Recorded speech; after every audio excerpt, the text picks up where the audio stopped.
विष्णु और महेश को ईश्वर नहीं मानूंगा और उनकी पूजा नहीं करूंगा। मैं राम और कृष्ण को नहीं मानूंगा और उनकी पूजा नहीं करूंगा। हिंदू धर्म के किसी देवी देवताओं को नहीं मानूंगा और उनकी पूजा नहीं करूंगा। मैं इस बात पर विश्वास नहीं करूंगा कि ईश्वर ने कभी अवतार लिया है। मैं इसे कभी नहीं मानूंगा कि भगवान बुद्ध विष्णु के अवतार है। मैं इस प्रचार को धूर्तता का प्रचार समझूंगा। मैं श्राद्ध नहीं करूंगा। मैं कभी पिंडदान नहीं दूंगा। मैं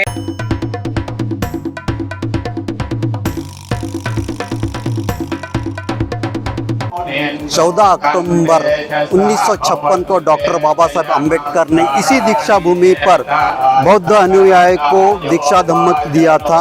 इसी सिलसिले को चलाते हुए, इसी परंपरा को चलाते हुए आज 67 साल हो गए हैं। यहाँ सुरई ससाई भंते जी यहाँ लाखों बौद्ध हिंदू लोगों को बौद्ध धर्मांतर करते हुए दीक्षा देते हैं। कुछ ऐसी ही फैमिली हमारे साथ में है। ये राजस्थान बाड़ापुर से आए हैं, भरतपुर। देव साहब, आपका नाम? केशव देव साहब, आप क्यों आपने ऐसा लगा कि आपको अभी बुद्ध धम्म की दीक्षा लेना चाहिए? क्योंकि इसमें मेन रीजन तो एक इक्वलिटी है। मानव में भेद नहीं करता है, सभी को समान रखता है, बताता है। और इसमें एक साइंटिफिक उस पर सिद्धांतों पर रहता है। ये कभी ऐसा अंधविश्वास नहीं है कि कोई देखे तो मैं पहले जिस धर्म में था उसमें कोई मूत पी रहा है, कोई गोबर खा रहा है, कोई क्या ये ऐसा अच्छा लगता है क्या? कौन कहता है कि मूत पीने से या कुछ हो जाएगा, क्या हो जाएगा? आदमी के कर्म अच्छे होने चाहिए, आदमी का विश्वास अच्छी चीज़ों में होना चाहिए, वैज्ञानिक चीज़ों में विश्वास होना चाहिए, तब आदमी आगे बढ़ता है। कि ऐसी चीज़ों से कुछ हो जाता है, कोई ऐसा कोई मैजिक नहीं है, जादू नहीं है जो आपके ऊपर छोड़ दिया जाए और उससे आप एकदम से कुछ ग्रो कर जाए। आदमी मेहनत करेगा तभी तो आगे बढ़ेगा। तो आपको लगता है क्या कि बुद्ध धम्म ये वैज्ञानिक धम्म है?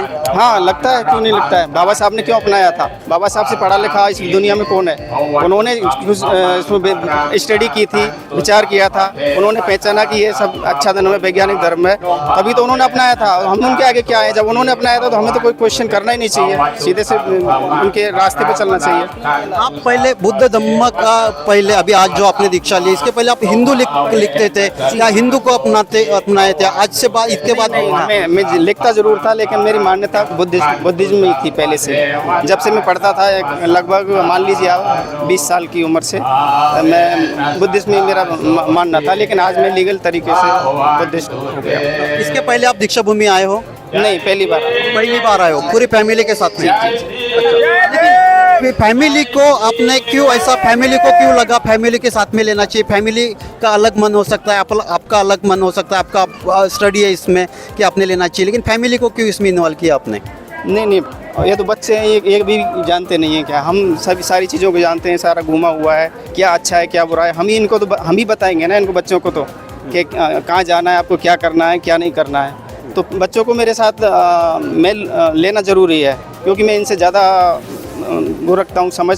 ये अभी समझदार नहीं है, तो मुझे इनको अभी तक, जब तक ये समझदार नहीं होते हैं, तब तक मुझे इनको अच्छा रास्ता बताना है ना। और मेरी वाइफ है, इनको मैंने फोर्स नहीं किया था, इनको बोला था कि अगर आपकी इच्छा है तो आप आइए, नहीं तो कोई ज़रूरी नहीं है। इन्होंने बोला ठीक है, मैं भी ये अपना। दीदी, सर ने तो बौद्ध धम्म की दीक्षा ली है, क्या आपको भी लगता था कि इनके साथ में आपको भी लेना चाहिए? इन्होंने बोला, मैं आ गई उनके साथ। कुछ फोर्स किया आपको? नहीं नहीं, मुझे कुछ नहीं। बिना फोर्स किए। हाँ। बच्चों की भी बात हो रही है, बच्चे भी हमारे साथ में, बच्चों ने भी सर के साथ में लिया, देव साहब के साथ में। बेटा आपको कैसे लग रहा है इस बुद्धिज्म में अभी आकर? इसके बाद में आप बुद्धिज्म को ही आगे बढ़ाओगे, कैसे बढ़ाओगे? स्टडी करके। स्टडी। बेटी आप क्या बोलना चाहेंगी? आप यहाँ पे आके कैसे लग रहा है आपको? अच्छा लग रहा है, बहुत अच्छा लग रहा है। अच्छा लग रहा है। तो ये थे राजस्थान भरतपुर से आए हुए केशव देव साहब और उनकी फैमिली। इन्होंने इसके पहले जो थे हिंदुज़म को अपनाते थे, लेकिन आज से ये परिपूर्ण बुद्धिज़्म को अपनाने में अभी सक्षम हो गए हैं। इतना ही नहीं, बच्चे भी अभी हिंदू बुद्धिज़्म को बढ़ाने के लिए, उसकी स्टडी करने के लिए तैयार है। कैमरा पर्सन अजित जोगी सह मी सुदर्शन बागड़े, न्यूज़ नागपूर।